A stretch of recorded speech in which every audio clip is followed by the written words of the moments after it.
tardes, muy buenos mediodías, muy buenas noches. Estamos transmitiendo, como no, completamente en vivo.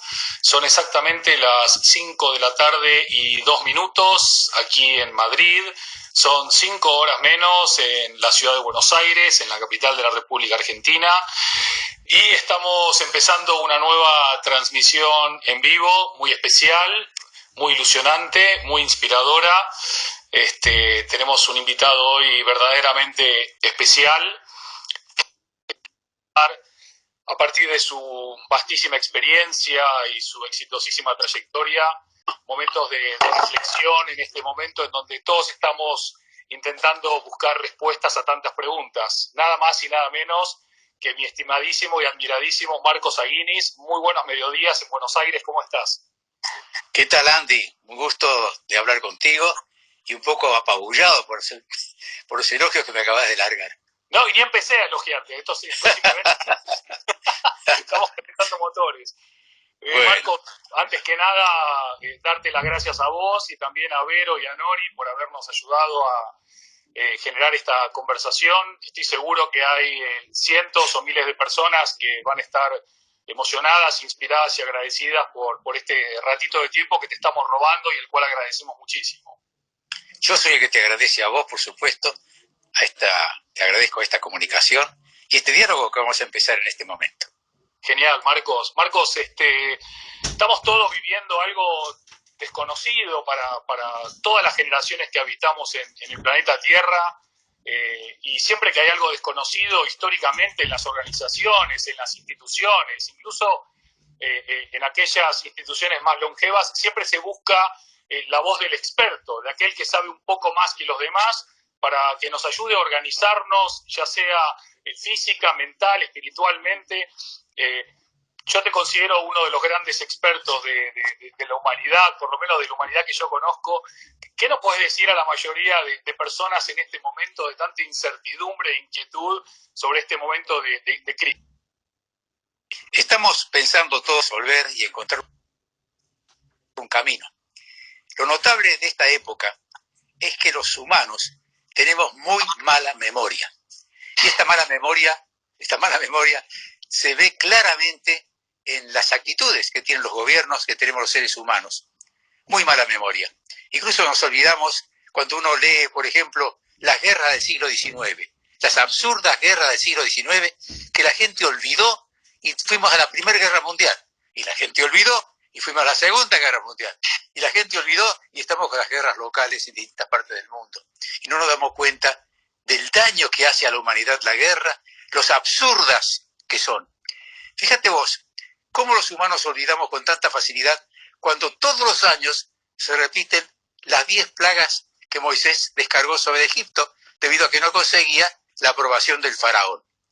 Esas 10 plagas se repiten año tras año y se las menciona una tras otra y hay gente que las memoriza con mucha intensidad. Bueno, eso está en la Biblia y en la Biblia están claramente señaladas con su nombre. Y luego de esas plagas, como si no hubieran existido, aparecieron guerras. Y las guerras de la época de los romanos, y las guerras que aparecieron después de los romanos, y toda esa ambición que hubo para dominar al mundo, y a costa de daños y daños y daños, y absurdos realmente. De modo que esta guerra que padecemos en este momento, contra un enemigo invisible, como se dice tantas veces, estas guerras nos hacen claramente visible la mala memoria que tenemos. Por ejemplo, nos olvidamos de la peste negra, que fue terrible y que liquidó prácticamente, se dice, a casi la mitad de la población de Europa. Y la población no se preparó para las pestes que siguieron. Y siguieron unas tras otras. Y en el siglo XIX hubo varias pestes, varias pandemias. Y creo que más o menos con puntualidad se produjeron cada 2 años. Y la humanidad no se preparó para enfrentarlas. No se preparó, como no nos preparamos ahora. Yo recuerdo, porque ya vivía, y tu padre lo mencionó también, la poliomielitis. Yo la viví, como la vivió tu papá. Esa poliomielitis que se llamaba la fiebre infantil, como se les da otro nombre, pero la parálisis infantil, exacto, la parálisis infantil. Y yo tengo amigos que todavía viven, que son jovencitos en aquella época, y que la padecieron. Incluso hubo artistas como Bruno Gelber, que la padeció y que quedó con el recuerdo de esa peste. Y bueno, eso paró cuando se descubrió una vacuna, y esa vacuna no fue aceptada, y después se trabajó hasta que apareció una mejor vacuna, y así sucesivamente los seres humanos debemos reconocer que somos muy duros de aprender, que tenemos muy mala memoria, y por eso no nos preparamos para estas situaciones, no nos preparamos. Yo creo que esto va a superarse, por cierto, va a superarse, pero ¿cuál será el costo? No lo sabemos todavía, no lo sabemos todavía. Nos damos cuenta, Andy, que los gobiernos son bastante inoperantes y que, por desgracia, estamos descubriendo que en algunos lugares del mundo, hay funcionarios que quieren sacar provecho de esta situación. Es una borrachera de inmoralidad. En esta situación querer sacar provecho. ¿Existe eso? Yo lo vivo en Argentina. ¿Sí? Increíble. Increíble. ¿Qué nivel de inmoralidad que desencadenamos los seres humanos apenas se da una oportunidad que favorece esa? Marcos, me está escribiendo Vero, si podés ajustar un poco la cámara para que se te encuadre un poco mejor la cara, que se te ve por la mitad, ¿no? Ahí está, perfecto, impecable. ¿Está mejor? Bueno, perfecto, muy bien. Está excelente, está buenísimo. Gracias. Somos como una gran contradicción al final los seres humanos. Somos capaces de olvidarnos y repetir un montón de veces el mismo error, pero también de crear vacunas en tiempo récord, explorar el espacio exterior, el mundo submarino, inventar tecnologías impensadas. ¿Qué parte de la humanidad crees que se termina imponiendo? ¿La que se olvida y repite los errores, o hay una esperanza de que en algún momento la humanidad aprenda y pueda enmendar esos errores? Bueno, la humanidad ha ido creando la certeza, si se quiere, de que con el avance de la tecnología conseguiríamos superar esto. Es así. La tecnología nos favorece, por supuesto, y la tecnología ha llevado a la posibilidad de crear vacunas. Espera, se está moviendo de crear vacunas, ahí está, de crear vacunas, y con las vacunas, por cierto, se ha logrado dominar muchos problemas. Pero con las vacunas no alcanza. Incluso existe una broma en el sentido de que con la vacuna se cree que llegaremos a la inmortalidad. Es un sueño, una utopía, por cierto. No vamos a llegar nunca a la inmortalidad. Esta es una condición clara de la biología, del planeta, del mundo, del universo. No sabemos todavía cómo se ha creado el universo, ni lo sabemos nunca. Los misterios son infinitos, y entre esos misterios está el hecho de que las cosas son terminales. De acuerdo. Se termina. Entonces, bueno, esa ambición de poder llegar a la inmortalidad es una ambición estúpida, como tantas, ¿no?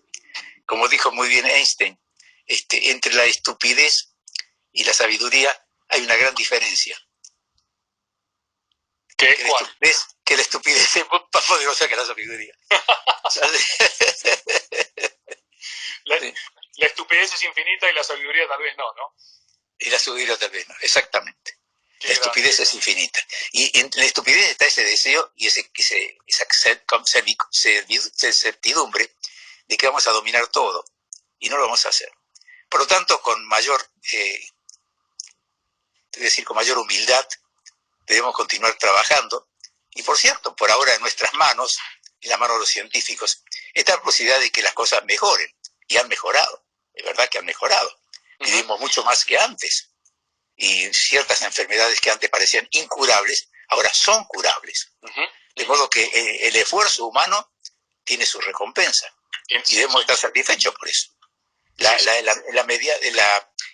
vida ahora dura mucho más que antes. Mucho más que antes. Los niños morían en su infancia casi siempre. De manera que debemos estar contentos por los avances que se han realizado. Ahora bien, en estos momentos en que estamos padeciendo el coronavirus, nos damos cuenta que el ser humano sigue siendo un ser que no solo tiene dificultades para avanzar en muchos aspectos, sino que tiene una tendencia casi innata, desgraciada, de querer aprovecharse de una manera inmoral de estas situaciones. Y en muchas partes del mundo nos encontramos con los delincuentes de siempre, delincuentes que incluso llegan a meterse en los gobiernos, y gobiernos que son delincuentes casi sin darse cuenta, casi sin darse cuenta. ¿Sí? ¿Es posible que esta misma conciencia más despierta sobre el hecho de que somos inmortales, ¿no? Pues el virus al final a muchas personas les despertó a la maíz, dijo, oye, te puedes morir, no eres inmortal, eres mortal como todos los demás.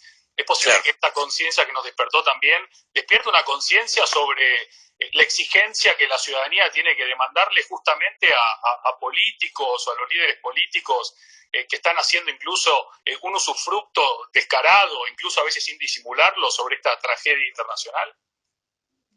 Bueno, mira, hoy leí un título, no hay que hacer el artículo completo, de que los responsables de la corrupción no son únicamente los militares. Los seres humanos tendemos a buscar el chivo expiatorio. Esto es una costumbre que viene de la época bíblica. Pero buscar el chivo expiatorio es algo que los seres humanos tendemos a buscar de una manera intensa. Entonces, creer de que los gobiernos, los políticos van a trabajar mejor, sí, es una exigencia que debemos mantener firme, pero no depende de ellos. Los políticos son elegidos por las multitudes. La sociedad elige a los políticos. La sociedad elige a los malos políticos. Y después le echa la culpa a los políticos. Pero fueron elegidos por la sociedad. La sociedad los eligió. La sociedad es estúpida que elige a esa gente. Está claro. Marco, vos escribiste alguna vez que para vos Argentina es un país de novela. ¿Te acordás más o menos sobre qué estabas haciendo referencia o a qué estabas haciendo referencia? Bueno, este libro fue escrito hace unos 10 años más o menos, o tal vez un poquito más, o 20, qué sé yo. Es decir, la Argentina se mantiene ofreciendo material para novelas. Está claro. Mucho material para novelas. Vos sos argentino y sabés que eso ha existido y sigue existiendo. Sigue existiendo. Ahora, ¿cómo podemos corregir esto? Es difícil. Todo el tiempo estamos tratando de corregirlo. Y nos encontramos con que es muy difícil. Si me preguntás vos, ¿cuáles son los mejores políticos argentinos? Bueno, me cuesta un poco. Uno siempre tiende a ubicar a los próceres. Claro. Los próceres que se han destacado. Pero han destacado porque la sociedad decidió destacarlos. Claro. Pero ¿son realmente los verdaderos próceres? ¿Cuáles son los verdaderos próceres? El otro día traté de leer de nuevo la biografía de Belgrano. Porque Belgrano es el gran prócer argentino después de San Martín. Ahora, ¿por qué San Martín es el gran prócer argentino? Porque liberó a la Argentina de un poder colonial. Pero, ¿y qué más hizo? ¿Qué más? Y después, Belgrano. Belgrano fue un hombre sufrido, un hombre amargado, y por eso tal vez se lo aprecia más. Me parece que eso es importante también, apreciar al amargado, al que sufre. En Argentina se tiende a aplaudir al que no sufre. Claro. Entonces, es muy difícil decir por qué es un país de novela. Pero como país de novela tiene muchos aspectos divertidos también. Claro. Es decir, la creación de un folclore muy divertido, muy original, y por otra parte, características que son apreciables, por cierto. Y eso hace que la Argentina tenga características novelescas. Y de ahí el título, y dio origen, por supuesto, a un folclore, a novelas, a historias que son divertidas y son variadas. Eso es lo que yo aprecio como país de novela. Pero después hay otros libros muy duros también. Sí, está claro. Otros muy duros, más duros todavía. Ya volveremos sobre eso. Marcos, te quería preguntar, cuando naciste en Córdoba, en Río Cuarto, y uno de niño se imagina el futuro. ¿El futuro se parece a aquello que te imaginabas, con aquello que soñabas? ¿No se parece en nada? ¿Tiene algo de aquel sueño o nada que ver con aquello que uno de niño puede vislumbrar? Mira, Andy, yo creo que de niño uno vislumbra lo que a uno le van inculcando. Claro. Los padres, los maestros van inculcando ciertas líneas a las que uno se prende. Uh-huh. Y es lo que uno aprecia y uno quiere. y uno cree que así va a ser, Ujú. pero lamentablemente uno va desilusionándose. A cierta edad uno empieza a desilusionarse, no inmediatamente. Pero bueno, a medida que uno crece, va cambiando las preferencias. Claro. Si me preguntas, ¿cuáles son los próceres que yo más admiro de nuestra historia? Y me cuesta trabajo encontrarlos. Y como yo sabía que me ibas a llamar vos y pensaba que una pregunta así me ibas a hacer, comencé a tratar de decir, bueno, ¿cuál es el prócer que yo más admiraría de la historia argentina? 2 siglos de historia. Sí, sí. Aparte de los próceres que uno acepta porque se le inculcan y porque uno tiene que lo acepta porque, bueno, por lugar común casi. ¿Cómo no va a decir que San Martín es un prócer? O Belgrano es un prócer. O Sarmiento es un prócer. Pero sí, Sarmiento es un gran prócer. A pesar de que fue tan calumniado y descalificado. Pero si venimos al siglo XX, yo diría que un gran prócer, y que no se lo califica como tal, es Arturo Frondizi. Arturo Frondizi, no se habla de él. Un hombre muy culto, muy abierto, muy integrador, muy ocupado en los problemas de su tiempo y con una gran visión de futuro, y que trató de hacer lo que pudo. Y lo han descalificado y lo han destituido por razones que no están claras todavía. Y de él no se habla casi. ¿Te das cuenta? Entonces ahí te demuestra cómo la sociedad argentina es desagradecida. Y entonces se olvida de aquellas figuras que realmente han hecho una cosa importante por el país. Y tal vez por una razón, yo diría descalificante, porque lo han sacado del cartel, de la cartelera, porque tal vez se tiene vergüenza de olvidarse de él. Hay vergüenza, porque realmente hay vergüenza. Como hay vergüenza de Ilia, a ella también se lo descalifica y se lo olvida. Bueno, como el partido de Ilia después fue al poder, entonces colocó un montón de avenidas y calles con su nombre. Pero de Frondizi no hay casi recuerdos, porque no tuvo un partido que lo apoyara. Y ahí te demuestra qué injustos que somos. De acuerdo. Qué injustos que somos. De nuevo volvemos a ese tema de la falta de memoria, ¿no? De un pueblo desconfiado siempre tiende a repetir errores. Marcos, creo que fue mediados del año pasado, en conmemoración del 100 aniversario de Primo Levi, vos escribiste un legado vigente que nos llama a la reflexión, ¿no? En relación quizás a las enseñanzas que Primo Levi pudo habernos legado a todos nosotros. ¿Hay algo de eso que hoy por hoy siga vigente, que podamos recoger, tomar y aplicar en este contexto donde todo el mundo se siente agobiado porque está encerrado con todas las comodidades de un hogar? Bueno, Primo Levi ha sido un gran pensador judío italiano que no tuvo vergüenza ni miedo en decir lo que pensaba. Él atravesó momentos gravísimos y se expresó con gran lucidez y gran precisión. Entonces lo que dijo Primo Levi sigue teniendo vigencia, no hay duda. Pero se lo lee poco y se lo comenta poco. Y esto se refiere también a la mala memoria que tenemos y la poca capacidad de tomar como recuerdo y como modelo a las personas que realmente nos orientarían. Y sobre eso podemos hablar de una gran cantidad de figuras que son las que nos orientarían bien. Pero esto revela cómo los seres humanos nos orientamos mal y no tomamos los modelos que corresponderían. Y en eso tiene culpa también, yo diría, la docencia. Porque muchas veces se dice que lo importante es educar, la educación. Y yo pregunto, ¿a qué educación nos referimos? ¿Qué es educar? ¿Educar qué? ¿Educar qué? Entonces que los chicos vayan a la escuela, que les enseñen qué. Y ahí estamos con el problema de que no saben qué enseñar, porque no es cuestión de enseñar 2 más 2 es 4, eso no alcanza. Hay que enseñar otra cosa, y hay que enseñar un poco de moral, y mucho de moral y valores. ¿Cuáles son los valores que tienen que prevalecer? Y esto es importante, no hay duda. Y los países que respondan a los valores, y los valores que realmente elijamos y defendamos, son los países que van adelante. Está claro. Marcos, puede ser que en este momento estemos viviendo quizás la manifestación más evidente de un quiebre cultural quizás sin precedentes en este sentido, donde no está claro cuáles son los valores, cuál es la ética, cuál es el espacio de la educación y qué implica y qué representa, cómo nos replanteamos la sociedad en su conjunto. Vos has sido siempre un escritor que lee increíble, ¿no? Lo que está pasando, lo que está sucediendo. Yo no sé si tiene algo que ver con que ser neurocirujano te permite meterte en los cerebros de las personas, ¿o qué? Una mirada increíble. ¿Puede ser que sí, bueno, de quiebre entonces implica que empieza algo nuevo o seguimos pateando la pelota para adelante y en realidad es un momento puntual, circunstancial, pero va a seguir todo igual que antes? Mira, Andy, lo que estás diciendo vos es verdaderamente cierto, pero contra lo que vos decís surge lo que yo dije antes, la falta de memoria.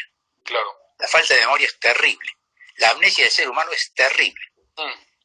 Nos olvidamos muy rápidamente de los hechos importantísimos. El mundo se olvida. Basta con leer, por ejemplo, los libros de Stefan Zweig, recordar qué sé yo, los libros que se escribieron sobre la Primera y la Segunda Guerra Mundial. Stefan Zweig se suicidó en Brasil en el medio de la Segunda Guerra Mundial, cuando él creía que esa no tenía solución. Y se suicidó pocos días antes que la Segunda Guerra Mundial, hiciera un quiebre. En ese momento se suicidó porque él creía de que no había ningún remedio, claro, que la cosa no tenía solución. Claro. Y mira, una figura tan inteligente como él. Bueno, así pasó con tantas figuras importantes e inteligentes del mundo. De acuerdo. Y así nos pasa actualmente. Fíjate vos que muchos creían, incluso el mismo Hitler creía, que la bomba atómica la tendría él antes que Occidente. Y eso no era una cosa falsa, era posible. Claro que sí. De modo que el mundo realmente está al borde de los abismos. Y esto se debe a la falta de moral y a la falta de memoria. Entonces, aquí es donde tenemos que trabajar con intensidad. Yo creo que el mundo no se dedica con intensidad a fortalecer la memoria y a enseñar sobre esto. Marcos, vos siempre has estado muy vinculado justamente a no olvidar, ¿no? En diferentes foros, en diferentes ámbitos académicos, sociales, grupos de pensamiento, universitarios, etcétera, etcétera. Podríamos estar horas hablando de eso también. ¿Cómo podemos hacer para que haya un sacudón real y que podamos conseguir que una mayor cantidad de la sociedad pueda verdaderamente abrazar esto que vos estás describiendo? Porque ni siquiera las guerras han logrado este sacudón. Mira, yo he visto algunas publicaciones tuyas donde efectivamente estás señalando esto con mucha seriedad y con mucha firmeza, pero yo te diría que la desgracia es que rápidamente se olvida. Si, por ejemplo, dentro de un año aparece una vacuna o aparece un medicamento para hacer frente al coronavirus, bueno, no faltará mucho para que la gente se olvide fácilmente y va a empezar a pedir que las cosas económicas mejoren. Claro. Y en ese sentido yo creo que ahora hay un gran error, porque el error que existe en este momento, que es grave, es que hay una contradicción entre la salud y la economía. No hay tal contradicción. Cuando dicen, incluso el presidente argentino dice, yo me preocupo más por la salud que por la economía. Claro. ¿Así? Y si no tenés una buena economía, ¿con qué vas a contener, mantener y corregir la salud? ¿Con qué vas a pagar los medicamentos? ¿Con qué vas a pagar las investigaciones? Es absurdo eso. Los medicamentos y las medicaciones y las investigaciones médicas se consiguen con una buena economía. Y si no hay una buena economía, eso falla. Eso es pura demagogia. De acuerdo. La economía es fundamental. Y bueno, cuando esto pase o mejore, se dirá, bueno, ¿y cómo salimos de acá? ¿A dónde vamos? ¿Dónde estaremos? ¿A dónde queremos ir? Claro, bueno, claro. Evidentemente que estamos en una situación muy difícil porque es característica del ser humano. Es característico del ser humano. Lamentablemente es así. Fíjate vos, Berta von Suttner fue la gran escritora del siglo XIX que inspiró a Alfred Nobel, el premio Nobel. Creo que fue amante o por ahí cerca estuvieron. Y era una mujer inteligentísima y escribió sobre la guerra de 1870. Una guerra terrible. ¿Nos acordamos de esa guerra? No nos acordamos. Y esa guerra fue la que originó el premio Nobel.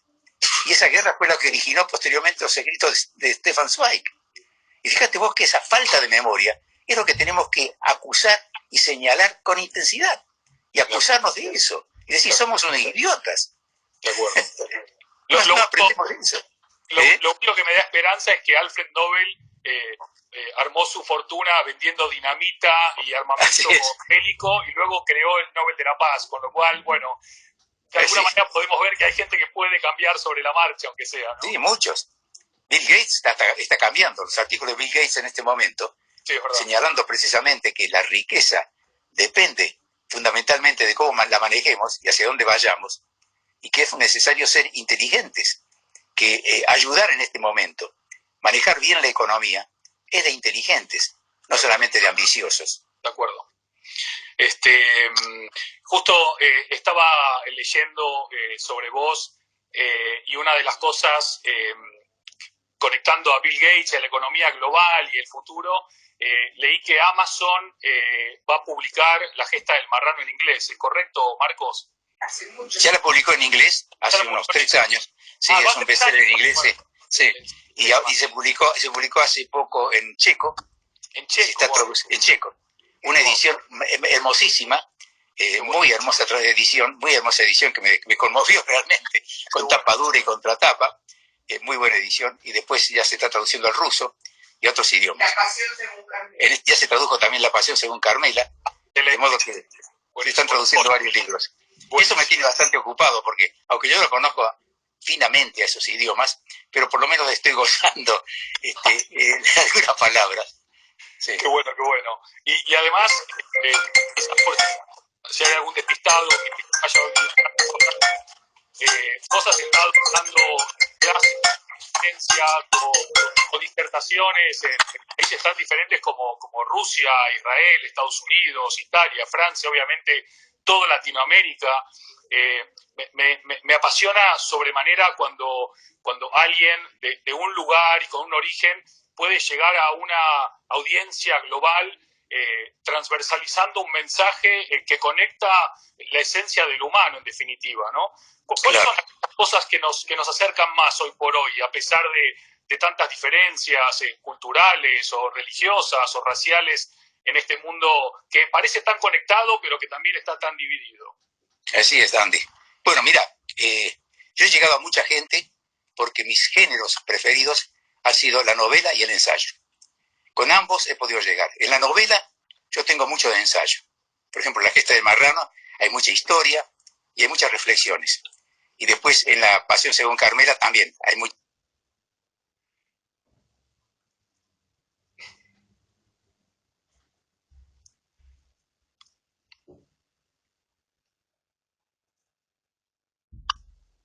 Ahora bien, llegar a mucha gente no es cuestión que uno lo quiera, lo provoque. Se llega espontáneamente. A mí me sale fácil, es el estilo que me sale fácil. Voy por ahí. De modo que... sí. Lo decís con humildad y apenas van, creo que 15 novelas y 17 libros de ensayo, ¿verdad? Más o menos. Sí, más o menos. Yo mismo no me acuerdo. ¿Perdiste la cuenta? Perdí la cuenta. Bueno, van saliendo espontáneamente, no es que yo lo proponga hacer. En un cierto momento me viene el entusiasmo por un cierto libro. Por ejemplo, a mí me llamó la atención un personaje del cual no está claro si hizo bien o hizo mal a la humanidad, que es León Trotsky. Sí. León Trotsky es un personaje extraño, porque hasta la juventud, hasta que produjo la revolución soviética en 1917,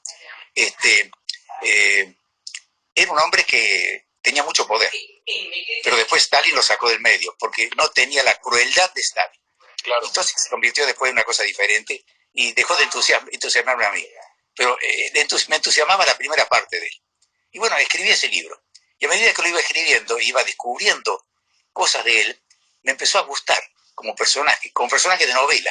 Claro. Y bueno, ese libro ha tenido tanto éxito que también ha sido un bestseller, es un bestseller todavía. Qué bueno. Le puse el nombre original en ruso, que es Lyova.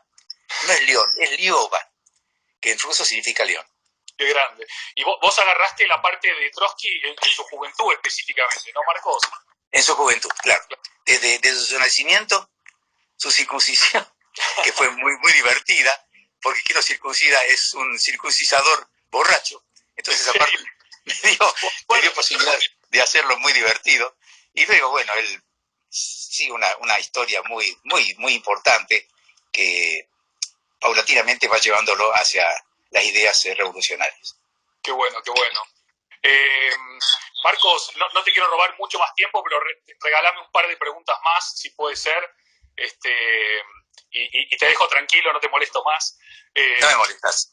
En este momento, una de las cosas que se oye con mucha frecuencia en esta época donde todo el mundo consume Netflix denodadamente, más que libros, lamentablemente, todo el mundo apunta a que la realidad está superando ampliamente la ficción. Incluso aquellas películas, pandemia, virus, etcétera, etcétera, no eran tan trágicas como es la realidad del ser humano. Hoy por hoy, la realidad supera la ficción. Es probable que esta realidad compleja se pueda volver a transformar en una realidad con memoria en algún momento. ¿Tenemos algo de optimismo o de esperanza en esa línea o nos quedamos con una población desmemoriada que seguirá repitiendo los errores y tropezando con la misma piedra? Mira, Andy, durante un tiempo, creo yo, varios años, actuaremos con mayor sensatez, como ocurrió después de la Segunda Guerra Mundial. Durante un tiempo ocurrirá eso. O sea, tenemos que ser, y es lógico que seamos más sensatos, porque las cosas van a ir mejor, durante un tiempo. Yo no puedo garantizar, ni nadie puede garantizar que esto dure 10 años, pero por lo menos varios años va a durar. Y eso es positivo, desde luego. Lo importante es que durante esos 10 años, que posiblemente las cosas mejoren, tendrían que ser aprovechados. Y esto que estamos haciendo nosotros es insistir en que ese tiempo sea aprovechado. Yo creo que de alguna medida lo que estamos haciendo es positivo, es bueno, porque las cosas irán mejorando, desde luego, van a mejorar. Con grandes dificultades, por supuesto, pero van a ir mejorando. No, sin duda alguna, el tener este deleite de poder estar compartiendo un rato con vos, yo y los cientos, miles de personas que nos acompañan y que seguirán viendo esto en las próximas horas, es ciertamente algo que no tiene precio. Y de verdad que apreciamos un montón tu tiempo y tu generosidad.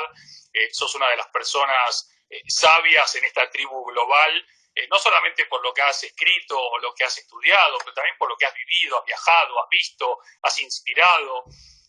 A todos los miembros de esta tribu global que te están viendo, Marcos, ¿qué nos puedes decir para seguir construyendo algo mejor, con mayor memoria, con mayor humanidad, con más solidaridad, con menos borracheras de inmoralidad,